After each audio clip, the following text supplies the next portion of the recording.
Está Fernán Quiroz, lo volvemos a saludar. Buenas noches. Con tu experiencia en pandemia, ya la tenés. Te saco del cargo de ministro. 6 meses. ¿Qué opinás de la vacuna de Putin? Bueno, hoy hice un comentario ya, ¿no? Público, y es así. Los procesos de definición de nuevos medicamentos y vacunas en humanos tienen todo un procedimiento y un protocolo que está súper probado y demostrado a lo largo del tiempo que es indispensable cumplir, ¿no? Ese protocolo tiene algunas fases, que son las fases primero de experimentación en animales, luego en humanos hay 4 fases, donde primero demostrás la seguridad, así que la vacuna no te daña, luego en pequeños grupos, luego demostrás que la vacuna efectivamente tiene algún efecto biológico que estás buscando, en este caso despertar la inmunidad, y luego probás a gran escala, lo que se llama la fase 3, en el terreno real, con personas reales, con cantidades importantes de personas, que sea efectivamente que le provoque el movimiento de la inmunidad y evite que se enfermen, y por otro lado, la seguridad a gran escala. Entonces, información sobre estas 3 fases de esta vacuna no tenemos con claridad, porque no ha habido publicaciones científicas que expliquen cómo han cumplido esas etapas o que esta etapa 3 que está por empezar, cómo la va a cumplir. Con lo cual es muy difícil dar una opinión técnica. Necesitamos información técnica para dar opinión técnica. O sea, no se, dicho así, no conocemos la historia del protocolo de esta vacuna. El resto de las vacunas que están muy avanzadas en fase 3, sobre todo, todas tienen publicaciones sobre la seguridad y los efectos adversos que tuvieron en cantidad y calidad, y tienen publicaciones al respecto de qué grado de inmunidad despiertan, cuántas dosis necesitan, cuánta cantidad y cuántas veces.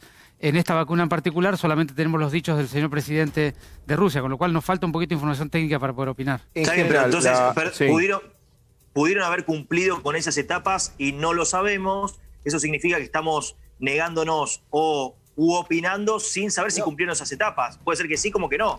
Claro, no hay Diego, información. Exactamente, es como vos decís, y es lo que estoy tratando de decir. Es decir, digamos, la investigación en fase 1 y en fase 2 no ha sido publicada, con lo cual es muy difícil opinar. Es decir, necesitamos la publicación y la apertura de los protocolos y la información científica para tener una opinión más seria. Dudo que no lo hayan hecho, Fernando. Pero que es que no sabemos leer ruso, entonces.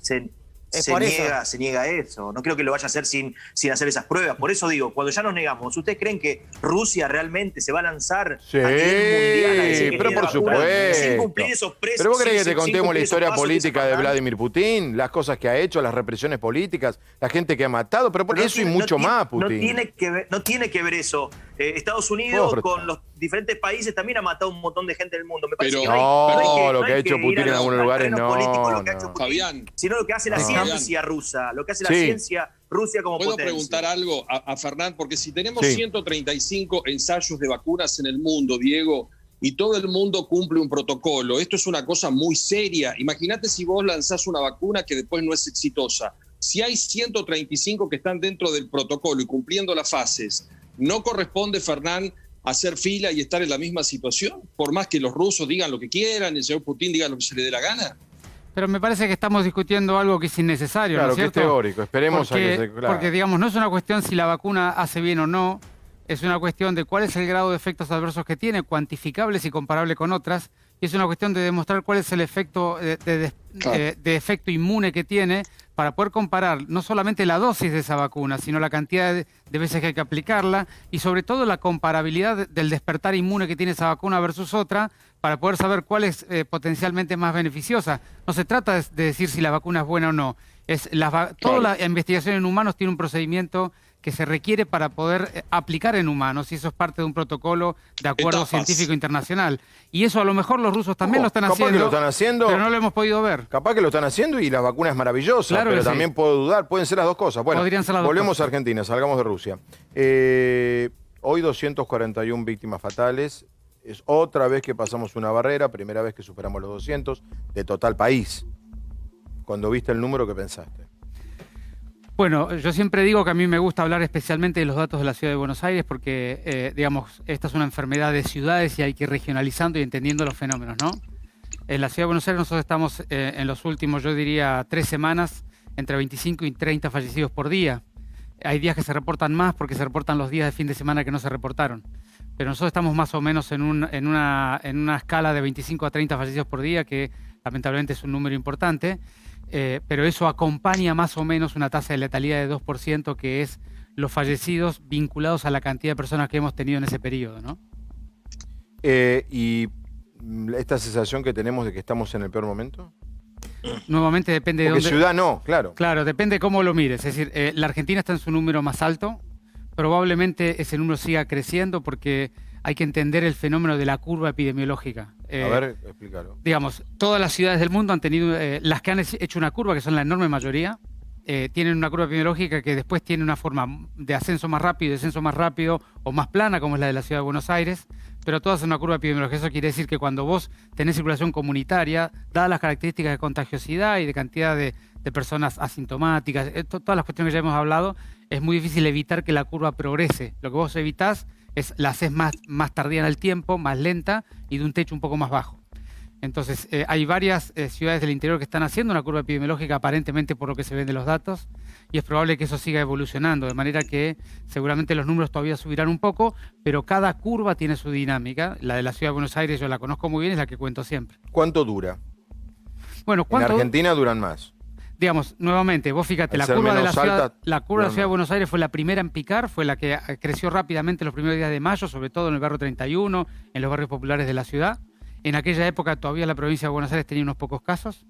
Y luego de un mes y medio de ese andar en la provincia de Buenos Aires empezó a tener la curva de ascenso y al día de hoy la curva de la ciudad se ve más madura que la de la provincia porque está más plana. Y eso es lo que se ve en el área metropolitana. En el interior del país solamente sigo los casos publicados como todo el mundo, con lo cual no me gustaría opinar porque veo datos muy a la distancia. Yo sé que a vos no te gusta opinar de otras provincias y particularmente tampoco de la provincia de Buenos Aires si no lo has hecho. ¿No tenés preocupación de que si crece mucho la provincia, sobre todo Gran Buenos Aires, siempre se dijo que era el mismo conglomerado con capital, vuelva de provincia a capital? Mira, siempre estamos preocupados por lo que pasa en la área metropolitana, primero porque son todos seres humanos y argentinos, y segundo porque somos, como decís vos, un conglomerado.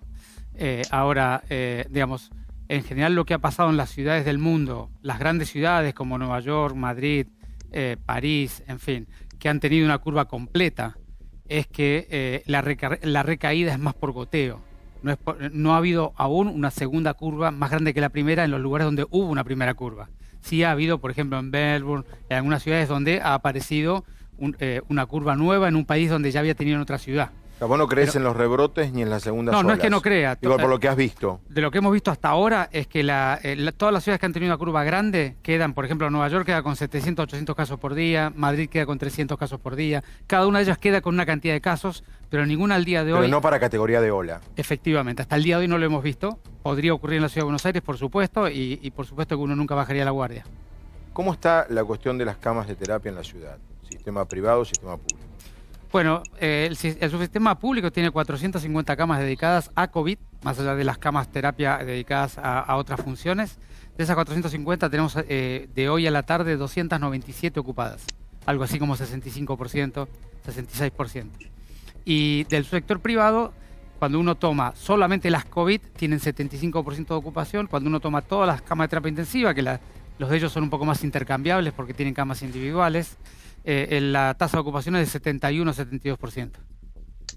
Cuando uno mira los últimos 10 días... Sí, ¿cómo es la evolución? El sector privado estuvo más estable los últimos 10 días, el público subió cerca de 3 o 4 puntos, pero yo te diría que en los últimos 3 días está más o menos estable.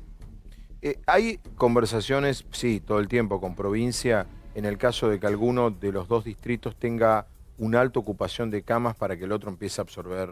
Por supuesto que eso está totalmente previsto. No solamente lo hemos hablado, sino que ocurre. Nosotros tenemos del día de ayer, el 26% de las camas de terapia intensiva de la ciudad estaban ocupadas por bonaerenses. ¿El? 26. Ayer a la noche, el corte de ayer a la noche. Es decir, que eso ocurre naturalmente. Ya está.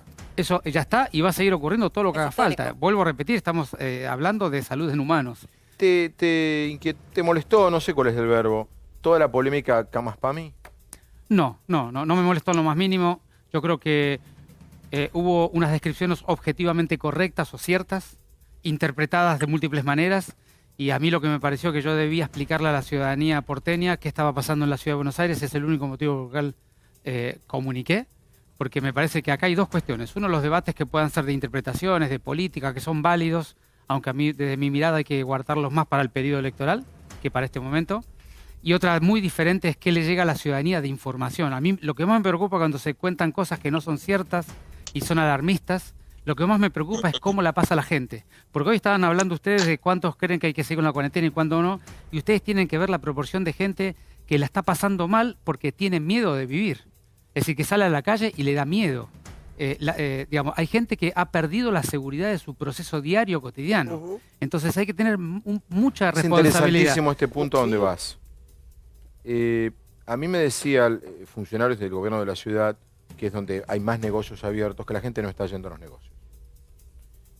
Y ahí estás apuntando vos. ¿Cómo se va en algún momento a trabajar eso? Pero es que hay cuestiones que hacen a la prudencia y otras cuestiones que hacen a la inestabilidad de la salud mental.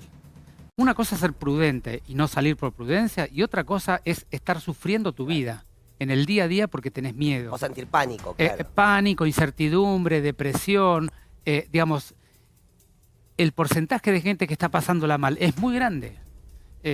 Diferentes encuestas dan diferentes porcentajes, no viene al caso. Lo que yo quiero decir con esto es que hay que tener mucha responsabilidad en la conducción social de esta pandemia. Son demasiados días, la gente ha pasado demasiadas desgracias económicas, personales, de la salud mental, de la salud física, como para soltar libremente un juego de intereses o una opinión muy libre. Hay que ser muy responsable. Y por eso a mí me preocupa muchísimo cuando alguien dice algo que yo considero que no es cierto y que la gente le puede hacer daño. Y esos son los momentos donde yo hablo. Pero si no, no gasto un minuto de mi tiempo en debates interpretativos o políticos porque... Claro, lo que usted dice es cierto, pero es responsabilidad de los dirigentes. Por ejemplo, cuando el ministro Goyán dice de manera alarmista, ¿no es cierto?, que esto va en una curva ascendente, que vamos a terminar contando cadáveres y que esto está muy mal y que ni siquiera tenemos un horizonte de perspectiva, no sé, de pensar en el fin de año o en vacaciones, no lo digo como algo superfluo, lo digo como una manera de escape. Usted hablaba de la salud mental. Digo, cuando Goyán habla así, yo creo que también le hace daño a un sector de la población. Bueno, pero yo no sé qué piensa usted. Eso es un poco diferente a lo que yo estaba describiendo de mi perspectiva. Yo creo que lo que está tratando de explicar Goyán es que se necesita seguir enfocados en el cuidado y no minimizar la situación que estamos pasando. Me parece que es otro mensaje diferente.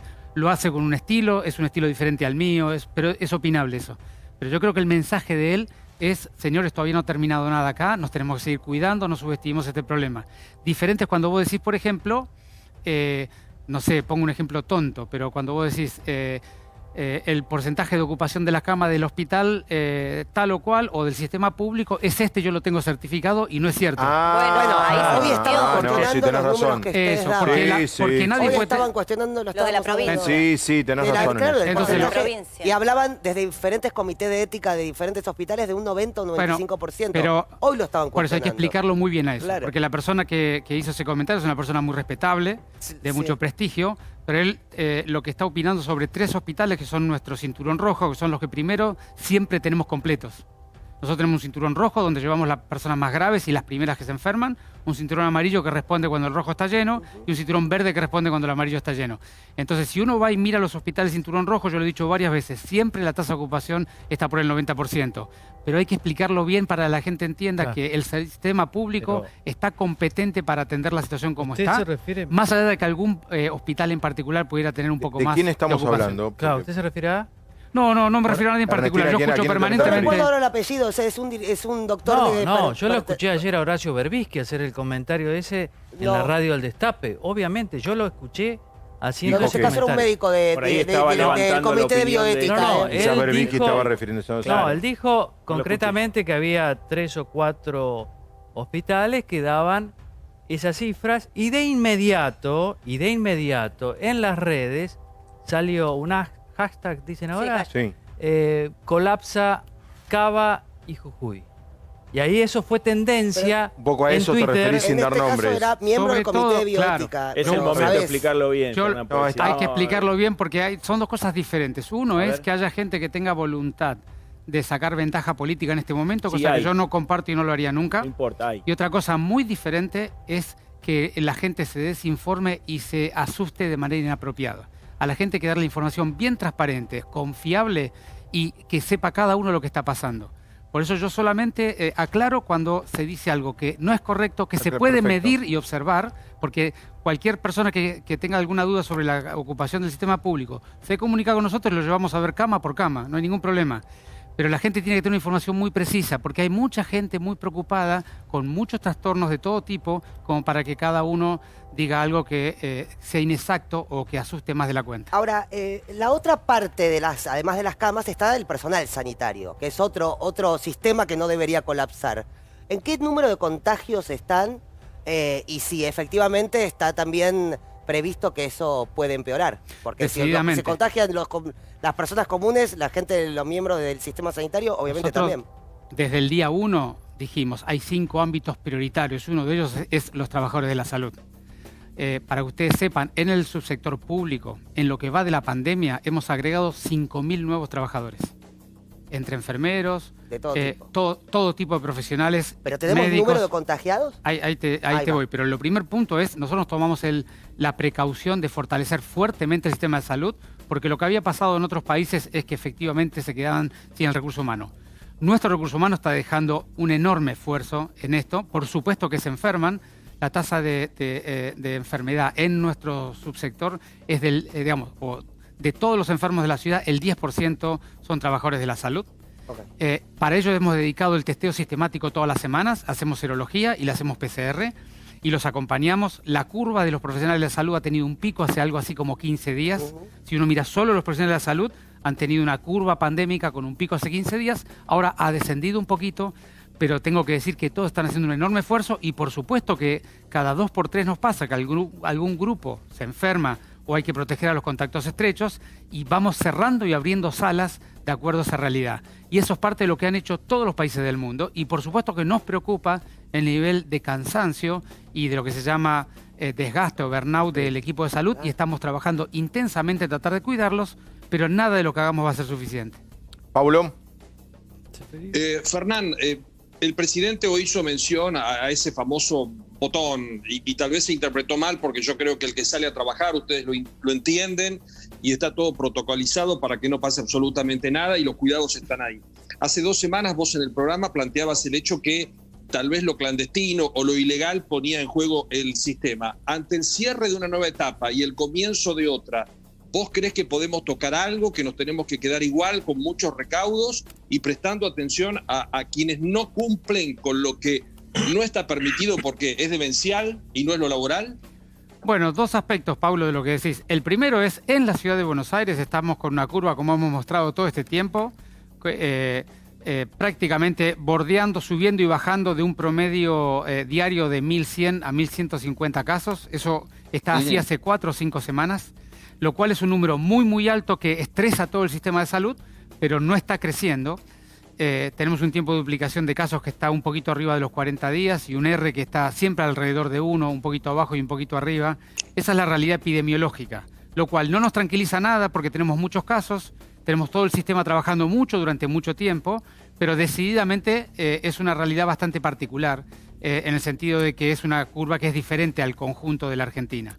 Ahora, dicho esto, que significa tenemos que seguir ocupándonos y cuidarnos de estas semanas que quedan hasta que podamos empezar a bajar, me tomo tu segundo aspecto, porque me parece que es extremadamente central ese debate e invito a la ciudadanía que también tenga su debate en los contextos familiares. Y el señor presidente tomó una decisión absolutamente indispensable allá por el mes de marzo de hacer una cuarentena precoz e intensa. Eso salvó, y yo no tengo ninguna duda, lo que pasa es que es difícil valorar algo que no ocurrió nunca, salvó una catástrofe sanitaria en la Argentina, en la ciudad de Buenos Aires y en todos lados. Pero nos trajo un nuevo desafío, una curva muy, muy lenta, de crecimiento muy, muy lento, muy larga, de muchísimo tiempo, con una ciudadanía que le cuesta seguir acompañando las políticas públicas y las propuestas gubernamentales. Entonces tenemos ahora una ciudadanía que le cuesta cumplir por diferentes motivos, personales, ideológicos, de necesidades imperiosas, de enfermedad, de distintos motivos, y todavía tenemos camino para andar. Entonces acá se trata de repensar entre todos cómo vamos a hacer para pasar este proceso que nos queda, que no es tan largo lo que queda por delante, cuidándonos mutuamente y no buscando ni culpables, ni viendo a quién acusamos, ni diciendo quién es el que se porta mal, el que se porta bien, el que tiene que cumplir o el que tiene que ir en penitencia. Así no se pasan las pandemias en sociedades modernas. Se pasan tratando de reflexionar sobre lo que nos está pasando, en la situación en que estamos, sin buscar culpables ni tontos, sino buscando qué podemos aportar cada uno para tener un camino común de cómo salir de esto. Ministro, Sí. ministro, y viendo al futuro, ¿no? Hay que tomar decisiones, ustedes tienen que tomar decisiones. Ustedes aparecen un poquito más proclive a seguir liberando actividades. La provincia de Buenos Aires no, y habla de solidaridad. Hoy por hoy, ¿vuelve el tenis, vuelve el golf, vuelven los restaurantes o no? Bueno, eso va a depender mucho de cómo estén los datos de mañana y pasado, que son 2 días en la semana que en general se recuperan muchos datos del fin de semana que no se cargaron, de manera que suelen ser días bastante intensos los miércoles y jueves. Así que con los datos de mañana y pasado tenemos una mirada de lo que pasa en la ciudad. Pero vuelvo a insistir en el concepto que dije hace un ratito, nosotros necesitamos construir una política pública de acuerdo entre la ciudadanía y el gobierno. El gobierno no va a disponer algo que nadie sea capaz de cumplir. Y tampoco vamos a hacer orejas sordas a lo que la gente está pidiendo. Las dos cosas son ciertas. Tenemos que comunicarle con transparencia y tenemos que entendernos de lo que vamos a hacer. Y ese es el camino que viene construyendo la ciudad en un desandar progresivo, paulatino, muy respetuoso y sobre todo muy prudente. Y ese camino que nos guía Horacio como jefe de gobierno es el que vamos a seguir haciendo en la ciudad. Hay como, vos planteás bien y siempre lo dijiste que había que escuchar a la gente, pero voy a este punto. Hay gente que quiere abrir más, mucha, aparentemente hoy es una importante, hasta mayoría, digo. Mayoría. Por lo menos en la ciudad. Y otra gente, como dijiste vos, que tiene miedo, no precaución, miedo a salir. ¿Cómo se manejan? ¿Entendés? Porque Sí, vos claro. mismo dijiste, hay gente que tiene miedo a salir. Desde lo que yo estoy tratando de aprender en estos 6 meses, que vos dijiste que era experimentado en pandemia, cómo se construye un denominador común entre miradas tan diversas que parecen Claro. a veces Que dicotómicas. conviven hoy. Efectivamente, y yo creo que lo primero que hay que hacer es ser profundamente empático y respetuoso con el que piensa distinto. Es el primer paso. No hay manera de construir un camino que todos puedan acercarse si vos no comprendés que hasta el más extremo de un lado o el más extremo del otro tienen que ser interpretados en la política pública que vos propongas. ¿Y vos crees que el crecimiento de casos en general tiene que ver con que la gente se relajó o que es una pandemia e iba a pasar? Es que hay una cosa que yo creo que hay un desconcepto a veces que escucho en el espacio público y es así. Las cuarentenas no evitan la pandemia. Las cuarentenas retrasan y disminuyen la altura de las curvas de las pandemias. Eso está sobradamente estudiado, hay un montón de papers que lo demuestran así. Entonces, uno no puede pensar que la gestión de la cuarentena es la pandemia, de la pandemia es la cuarentena. Claro. La cuarentena es un elemento esencial, pero vos tenés que tener una estrategia de gestión de todo el conjunto y sobre todo tenés que prepararte como ciudadanía y como sociedad a cómo vas a pasar el proceso. Pero Entonces Fernán, es exitoso. Digamos, siguiendo ese razonamiento, si la cuarentena solo sirve para estirar la curva, entonces la Argentina puede decir que ha tenido una cuarentena, aunque sea imperfecta, pero exitosa. Es que yo creo que los adjetivos calificativos van a venir al final, Hay que cuando esperar. terminemos con esto, Estamos ¿no? todavía el partido. Hay mucha necesidad de comparar jurisdicciones, de ver quién es más exitoso que quién. Me parece que estamos perdiendo nuestro foco y nuestro tiempo. Este es el momento de gestionar la realidad, de cuidar a la gente, de mostrar, investigar mucho, entender mucho el fenómeno, mostrárselo mucho a la gente Ahora, y acordar Fernán, mucho de lo que tenemos que hacer. Ministro, ¿no te parece que hubo un momento en el cual hubo un enamoramiento de la cuarentena y que la cuarentena era el remedio? A mí me parece que si vos le preguntás a los 3 millones de porteños vas a encontrar alguna cantidad que piense como vos y otra que no. No, yo no pienso eso. ¿eh? No, pero o como vos acabas de decir. Sí, no, yo no pienso. Al contrario, digamos, lo he criticado siempre. Dije que la cuarentena no era el remedio. A mí me parece que las interpretaciones de la realidad al día de hoy solamente son valiosas cuando de la interpretación deviene una actitud o una propuesta. Luego, interpretar calificando hacia atrás qué hubiera pasado si, quién estuvo mejor que qué, cuál fue un error de cuál. Me parece que eso es cuando el dolor haya bajado, seamos una nueva sociedad que tiene un proyecto común para adelante. Será el momento de decir qué podemos aprender de todo lo que nos pasó. Diego, Ministro. querías preguntar algo. sí, le quiero preguntar, a ver, ministro, a mí me parece o me resulta difícil dividir ciudad de provincia, pero me resulta asombroso cómo se han multiplicado los casos en la provincia y no así en la ciudad. Y la consulta que le quiero hacer es en base a estos números. Según el informe oficial de la Ciudad de Buenos Aires, es decir, el último informe, circularon 184.000 autos por autopistas, 213.000 por avenidas, en tren 188.000 viajes y en colectivo 2.400.000. Sabido es que el 58% de los contagios se da por circulación y en base a un ejemplo personal que me tocó vivir, quiero preguntarle esto de una reflexión. Rodrigo, un amigo de toda la vida de Ituzaingó, trabaja en Capital, se contagió en Capital, en el trabajo en Capital, pero volvió a su casa, se hizo el hisopado en Ituzaingó, le dio positivo y el caso se lo suman a Ituzaingó. ¿Cómo es? ¿Cómo miden ustedes? Digo, si hay tanta gente que va de provincia a capital, se contagia en capital, pero vuelve al conurbano, le dan los casos al conurbano, pero en capital es donde se contagian. ¿Cómo miden eso? Bueno, Diego, primer tema es, los casos se cargan en el lugar de residencia, con lo cual todos los ciudadanos porteños que se contagien, nosotros que se contagien en cualquier lugar del mundo, cuando están en la Ciudad de Buenos Aires, se cargan en la Ciudad de Buenos Aires. Y lo mismo pasa con los bonaerenses, ¿no es cierto? Luego, ¿dónde se contagia cada uno? Es muy variable. Vos sabés que, como siempre digo, el virus salió de una ciudad ignota de China y llegó a la totalidad de los países del mundo. De manera que es poco probable que dentro de la Argentina no circule por toda la Argentina. Me parece que no se trata de buscar, digamos, quién es el culpable de contagiar a quién, porque todo el mundo contagió a todo el mundo aquí en este planeta, en este 2020. A lo que voy, ministro, es que tendríamos que sumar ambas, 5.780 casos hoy, y no dividir con urbano y ciudad. ¿Sabe por qué? Porque pasa esto. El virus está circulando fuertemente en la ciudad. ¿Es sanitario el comentario? No, no estoy diciendo de que tiene más bueno, estoy diciendo de unir, de que seamos un solo equipo. Pero está muy bien. Porque el virus circula en la ciudad de Buenos Aires, aunque después la gran mayoría va a trabajar a la ciudad y se vuelve a la provincia. Y los casos van para provincia y ciudad de Buenos Aires como que, no son míos. No, pero, Diego, el virus circula fuertemente en la ciudad. Diego, vos podés agrupar y presentar los datos como te parezca más apropiado, no hay ningún problema que lo hagas así. Lo que yo te tengo que decir es que mi responsabilidad es de la salud pública de la ciudad, las políticas públicas que implementamos, toda la estrategia de testeo, de rastreo, de aislamiento en hoteles. Nosotros hemos pasado más de 40.000 personas distanciadas de su familia en los hoteles. Un enorme esfuerzo del gobierno y un enorme esfuerzo de las 40.000 personas que dejaron su casa para no seguir contagiando. Hemos hecho un enorme esfuerzo fortaleciendo, efectivamente, fortaleciendo el sistema de salud y le damos un enorme servicio a la provincia de Buenos Aires. 35% de las camas del sector público, del sector privado, se atienden bonaerenses. 26% de las terapias intensivas actualmente del sector público atiende bonaerenses y somos parte de lo mismo, Diego, somos todavía todos argentinos.